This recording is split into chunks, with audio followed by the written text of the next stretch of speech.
Hey guys, welcome back to the channel. Fabrizio Romano here as always to keep you posted on the transfer market. Today guys, as usual, many updates for you, many stories. We are here to keep you updated. I remember to you every single day news, updates and stories here on the channel. So stay tuned because we are here always together. Send in your comments, let me know your opinions. As always, to give you all the very latest. Today we have plenty of news, plenty of stories. So we have to talk about several topics. Let me start with one of the surprises of the day, because today is now, here we go, imminent. Dusan Vlahović is joining Besiktaş on a 3-year contract. So we are close to the end of the story, just waiting for the lawyers close to Dusan Vlahović to approve the deal on a 3-year contract, and then Vlahović could fly already tomorrow to Istanbul for medical test and contract signing as a new Besiktaş player offered to several clubs.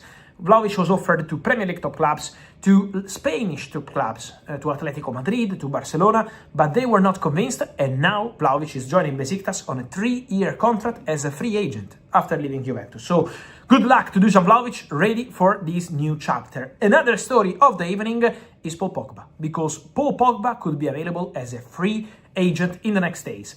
Yes, because Monaco are offering Paul Pogba the possibility to be a free agent in the summer transfer window. To make it happen, Pogba has to accept the contract termination by the end of the summer transfer window. So if Pogba and Monaco can reach an agreement on the contract termination from now to September 1st, Pogba can be available as a free agent. This is the deal, this is the possibility. Now it's on Pogba to decide. Today Paul suffered a new injury.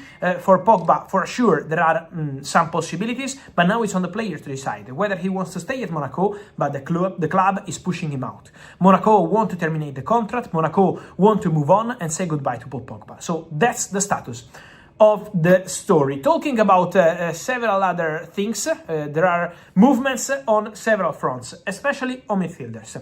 On Rodri, I will tell you more in the next videos to explain the situation, but at the moment I can guarantee that the conversation between Barcelona and Manchester City continue again today, so they are talking. As I told you, it's a direct negotiation and we have to wait until they have a breakthrough in this story. But the other story is regarding Enzo Fernández.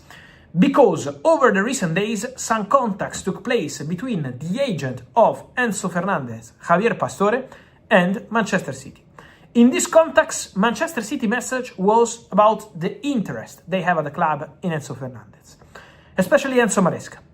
Enzo Maresca is a big fan of Enzo Fernández. Enzo Maresca had a great relationship with Enzo Fernández at Chelsea, and Enzo Maresca in the internal discussions at Manchester City while planning for the summer transfer window always indicated Enzo Fernández as a potential target, even before this Rodri storm after the World Cup. Now, what can happen here? Chelsea feel very relaxed on Enzo Fernández. Why? Because for Chelsea it's a very clear situation. They're more than happy to keep Enzo Fernández at the club. Chelsea believe that the problems were in players' camp, not on the direct player side. And so Chelsea believe that Enzo can still stay at Chelsea, continue at the club, and be an important player for Xabi Alonso. So this is Chelsea feeling. For Chelsea it's been clear. Chelsea want 120 million pounds. Manchester City, on their side, are not expected to spend this money. So Man City hope there could be room for negotiation for Enzo Fernández. This is the situation around Enzo. It can depend on the price. If Chelsea can reduce the price in the next days, for Manchester City could be a possibility. If the price remains 120 million pounds, the deal for Enzo Fernández to Man City can still be considered complicated. So really depends on the numbers, on the financials of this deal. Let's follow the situation, let's see what's going to happen. But for sure, there is movement and there are contacts with the agents of the player. But Chelsea keep indicating that number. Don't forget, in this saga, also how tense was the situation between Chelsea, Man City, Maresca about the appointment of the manager at Manchester City. Don't underestimate this, because Chelsea want to be happy in terms of transfer fee if this deal has to happen. Then, everything is proceeding also for Ferran Torres to Paris Saint-Germain. Paris Saint-Germain today closed another deal. They sign Suzuki from Parma, 35 million euros, 30 fixed, 5 in add-ons. Everything has been agreed with the goalkeeper. There is a chance he goes on loan to Juventus. It's a possibility.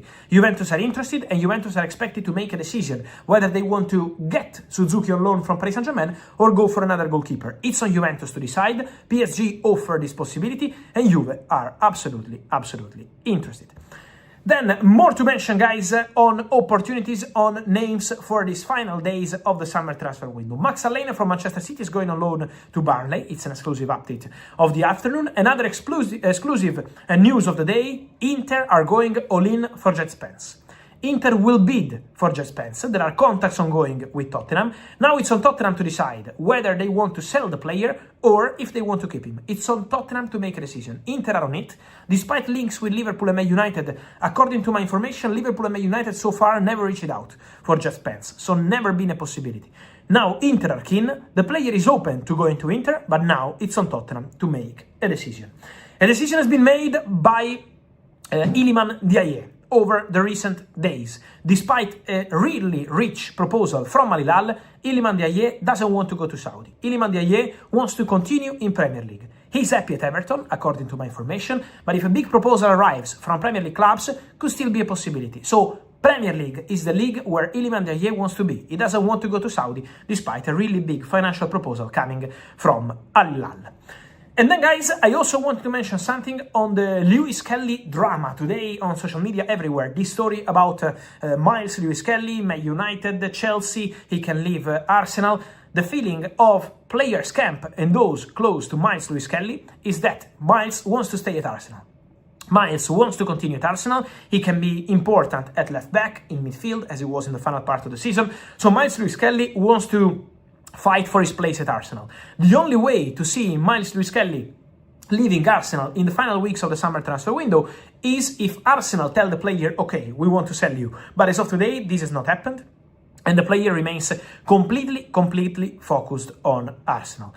He's an Arsenal boy, so he really rates the possibility to be there, to win a game with the Arsenal shirt, was very happy about the possibility to win the Premier League and to compete in a Champions League final. So Miles Lewis-Skelly is happy at Arsenal. Then, again, if the club decide to sell the player, this is another story. But as of today, Lewis-Skelly has not received this kind of indication, and there is nothing concrete or advanced with Chelsea or Man United so far. Again, should anything change in the next days, that will be on club side and not on player side, because Miles at the moment is absolutely focused on Arsenal. And again, just to tell you what's happening on the day by day, as of today, Arsenal have not told Miles Lewis-Skelly that they want to sell him. So that's the status of today. More to say in the next hours and next days. Guys, as always, stay tuned here on the channel. Remember to like this video, turn on the notification bell, subscribe to the channel, and let me know your opinions on Dusan Vlahović, on Pogba, Enzo Fernández, but also Rodri, Ferran, Suzuki, Spence, Ndiaye, Allen, and Miles Lewis-Skelly. Plenty of stories as always. Guys, I will see you here as every single day. I say again, thanks, and remember to subscribe because more videos are coming on the channel. See you soon. Thank you.